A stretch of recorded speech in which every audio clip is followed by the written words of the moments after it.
Welcome back everyone, I hope you're having a good day today. So this area of the Nether that I obliterated is looking rather crazy, so I think I need to become the Nether janitor once again to clear up this mess. But I have a bit of a problem. I don't have a physical boundary to clear up to, so today I want to build something that I've been putting off for a very long time. The Great Red Glass Wall. That's right! I am finally going to encircle the entire Nether project and give everyone an actual visual cue as to how big this place will be. So before we get started, I should probably remove this trigger wire from last time. We don't need it anymore. Oh wow. Just look at this redstone dust just here. Oh, I bet there's a ghost block just there. Hang on. Let me just reveal. Come on, where are you? Yeah, see, told you. Now, I've been slowly buying more and more glass from my villages for this wall, and if I just look at my statistics, you can see how much I've bought over time, as trading with villagers counts as crafting for some reason. As you can see, I've got almost 200,000 glass over the course of this world. The issue is though, is that I don't know if that's enough, as the wall is going to be a full 401 block wide circle in the Nether stretching from bedrock to bedrock. And that requires a lot of glass indeed. In fact, this will be the single largest structure that I have ever made in Minecraft. And the whole thing is literally going to be red glass. Now, unfortunately, I know that I've used quite a lot of glass in my world, so the number on my statistics is a little bit higher than what I actually have available. And it also means that my glass is kind of spread throughout the world, which isn't particularly useful. I'm gonna have to hunt it all down again just to make sure I have as much as possible. Now, where is my glass chest? Where is it? There it is. Okay, so we've actually got some red glass already. I think I tried to put that in the black hole at one stage and it just wasn't looking very good. And here is my supposedly temporary bulk storage of glass. All of these double chests at the entrance to my villager block factory are completely full of the stuff, totaling out at about 36 double chests of glass, I think. And I'm beginning to suspect that this isn't actually enough for what I need for today. That's okay though. I'll just have to go on some mega glass buying sprees throughout the course of this episode. If I constantly buy glass as I come back to grab more for the wall, I might just have enough. Glass is not the only thing that I'm going to need though. I'm also going to require a lot of red dye for the project. Luckily though, our black hole iron farm has been producing a tremendous amount of poppies since I constructed it, so I should be sorted on that front. And if I do happen to run out, I still have the flower farm in my map room that we can make use out of. Now, a 401 block wide circle is going to be difficult to build, so I'm going to be making use of an online circle generator. Unfortunately, I won't be able to use plots this time like I have in the past, as that seems to have a maximum size of 256 blocks, which is just way too small for a project like this. So I'm going to be using the circle generator on Donut Studios instead, as that one can go all the way up to 2,000 blocks if I wanted it to. Which I don't. 401 blocks is more than big enough. The site tells me that I'm going to need 1,600 glass blocks per layer though. So if I'm building this wall from bedrock to bedrock, I should end up needing almost 190,000 red glass for this project. We should probably get started on actually building this thing though. Now, because the Great Red Glass Wall will be centered around 0, 0, it's actually quite easy to use coordinates to work out where each point of the circle is. Yes, I could count blocks manually to make sure the circle is correct, but when I work with mega circles like this one, I find that I lose count very easily. And the netherrack texture really doesn't help in that regard. I mean, I did try to do it that way at first, but I found that I had miscounted when my coordinates weren't matching up with where I thought I was supposed to be. Ah no! Not the lava! Alright, so we now have a full circle going around the bottom of our nether here. We just can't see the thing because it's literally encased entirely with netherrack. But now that we have our circle, construction can begin. So I'm going to be doing this in a little bit of a pattern. First, I'll clear out some headroom above me around the circle. Then I'll pillar up 3 blocks and place red glass all the way around the nether. Rinse, repeat. You know, crafting dyes isn't that great when you're wanting to use them en masse. I wish we could have a craft all button for times like this. That would make this process so much better. At least crafting the dyed glass itself is pain-free though. Well, that took a while, but now we have the first 3 glass layers down. Now I suspect that at this point, it will be better to show everything else in time-lapse form. So I hope you enjoy, everyone. Let's go.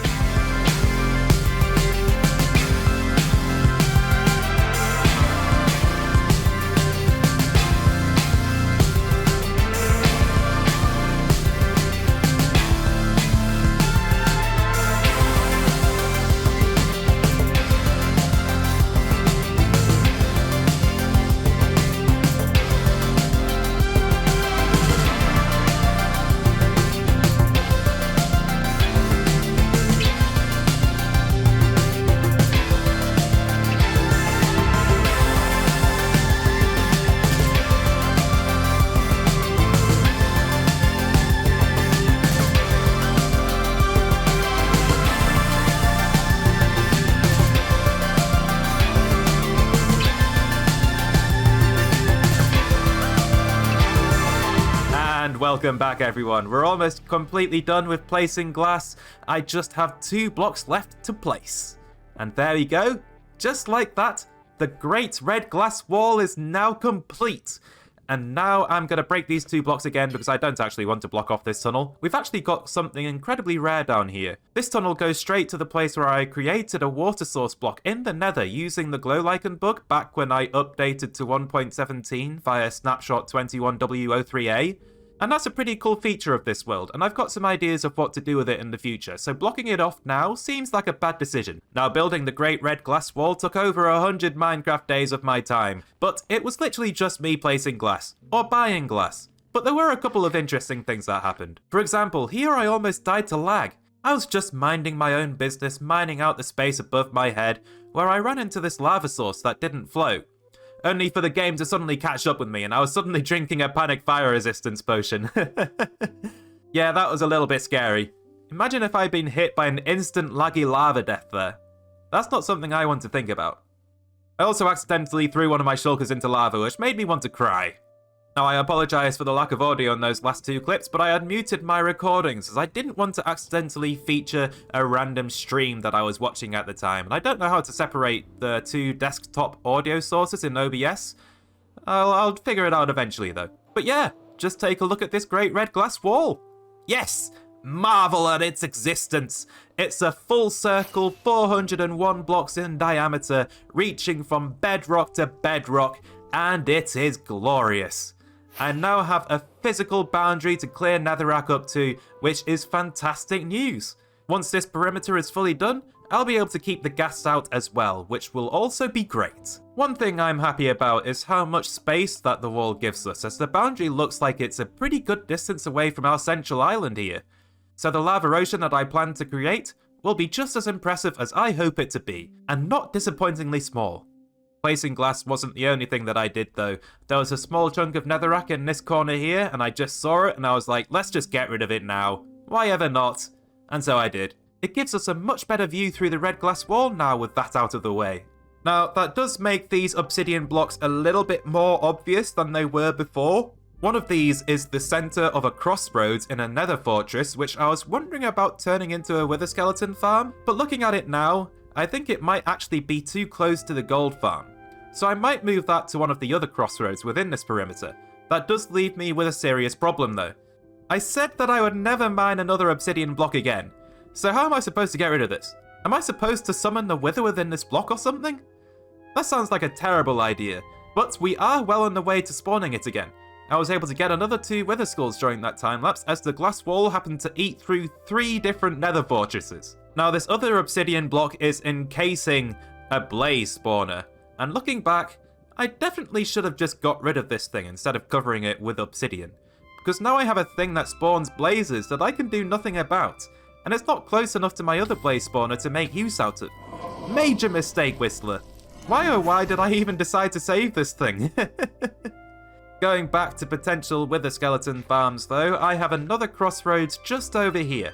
It's a little bit further away from 00, so I think this would be a much better candidate for me to use. So let's just mark the centre with a red glass block instead of obsidian this time. We'll build a wither skelly farm here at some point in the future. I actually have another crossroads candidate just over here in this nether fortress though, and I have something else in mind for this one. You see, 1.19 is literally just around the corner, and it's going to add frogs to the game, which can provide you with a brand new light source called frog lights, which can only be obtained by getting frogs to eat magma cubes. And since magma cubes have an increased spawn rate in nether fortresses, I think it would be a good idea to build a frog-light farm on this side of the nether in the near future. And then we'll have access to the new blocks. And to make the idea official, I'm going to add it to the official project planning board. This board is where I have every idea written down for my mega nether project. So let's just place this sign here and add the frog-light farm to the list. Oh, actually, let's do that in all capitals. Yeah, there we go. Now, I think it would be a good idea to update this board a little. So we'll add glow ink to make the signs more readable. Oh, I guess we haven't done that before. That's cool.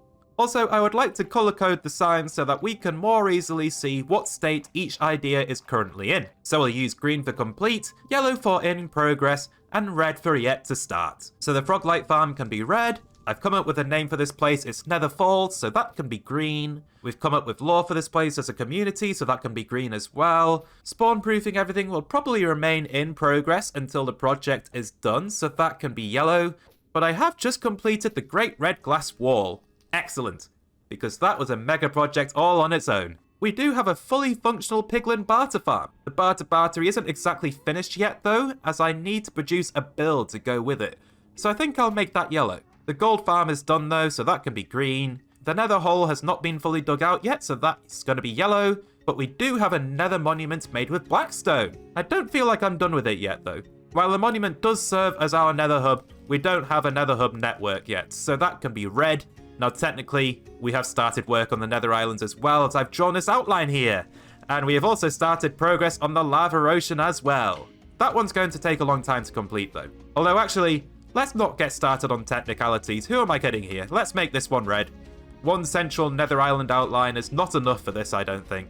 So let's take a step back and see what we've achieved in here. I was hoping that I would have done more of this by now.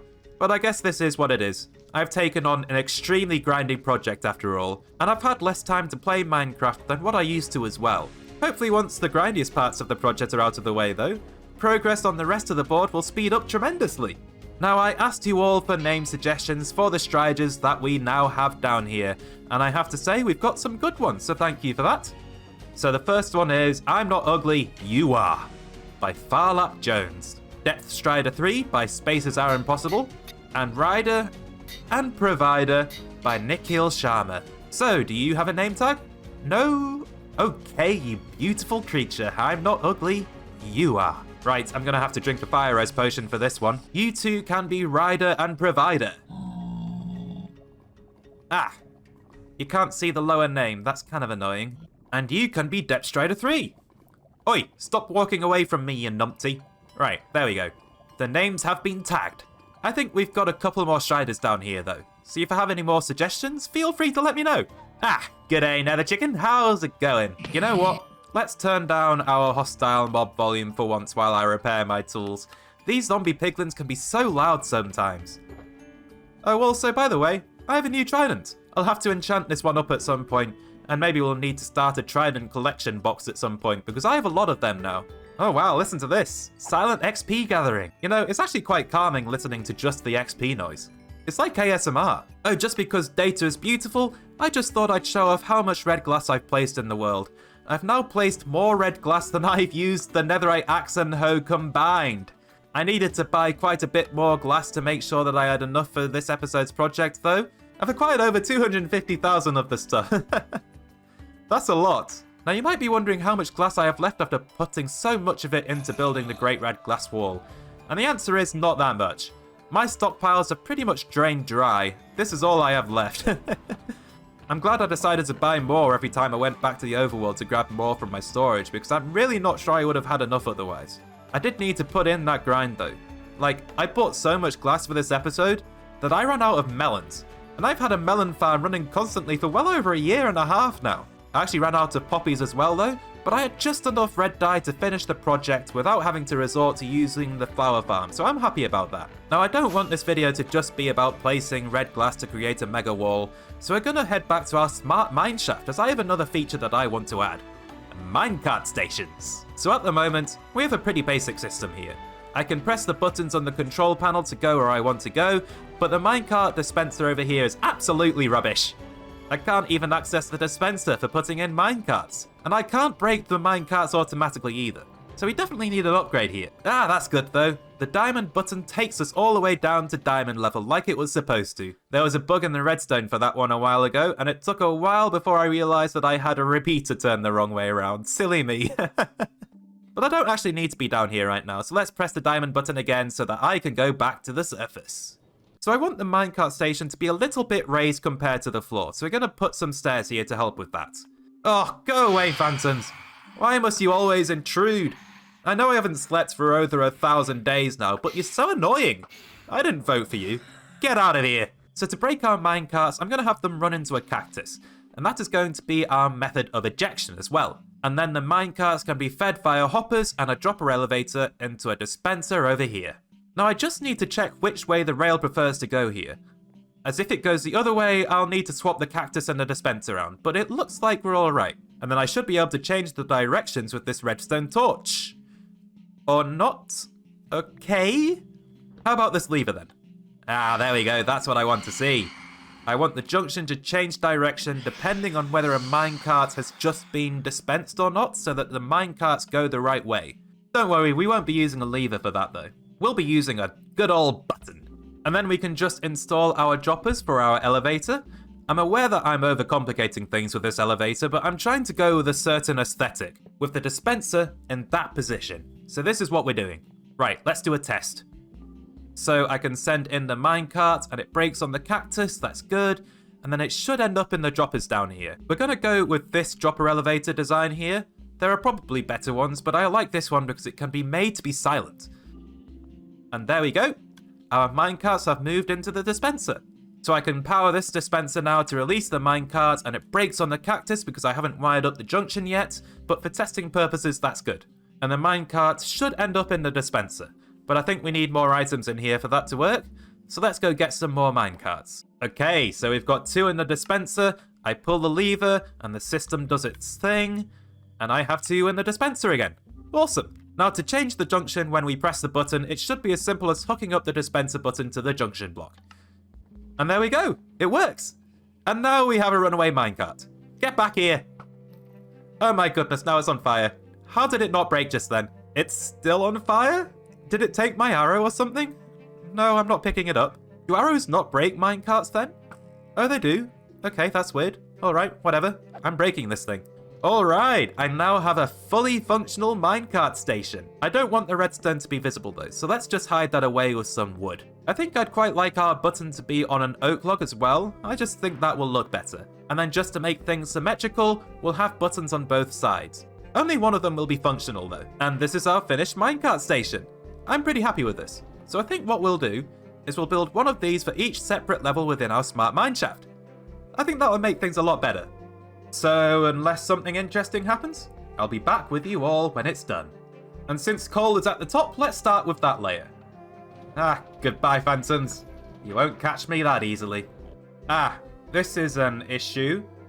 So my minecart station has a 1-block center, while my control panel on the opposite wall here has a 2-block center.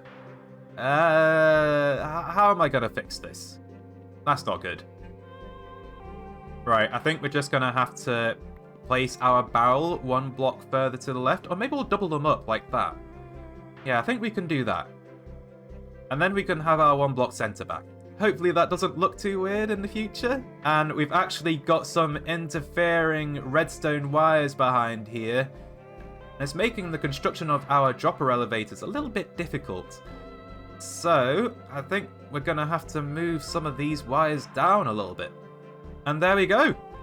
That is the coal layer complete. And that's going to take us up to the surface again. And then coming back down, we break on the cactus. Yes, we do. Excellent. Awesome. It works. Ah, that's not what I wanted. So I was hoping to keep the geode mostly intact here because I wanted to be able to harvest the crystals from it via silk touch. Hopefully we'll dodge most of the amethyst buds. We'll see what happens. Alright, I think that worked out well. I didn't have to sacrifice any amethyst blocks. And there we go. We now have a minecart station for each level of our smart mineshaft, which is awesome. It makes our smart mineshaft a little bit smarter. So now we can press a button on our control panel and a minecart will take us to where we want to go. And it will automatically eject us and break the minecart again. Be used at a later time. Awesome. And just to demonstrate, I can head to Lapis here. And yes, that works. And then from here, we can head to the iron layer. Or not. Okay. It looks like I still have a couple of bugs in the system. It's getting a bit tiring trying to fix those.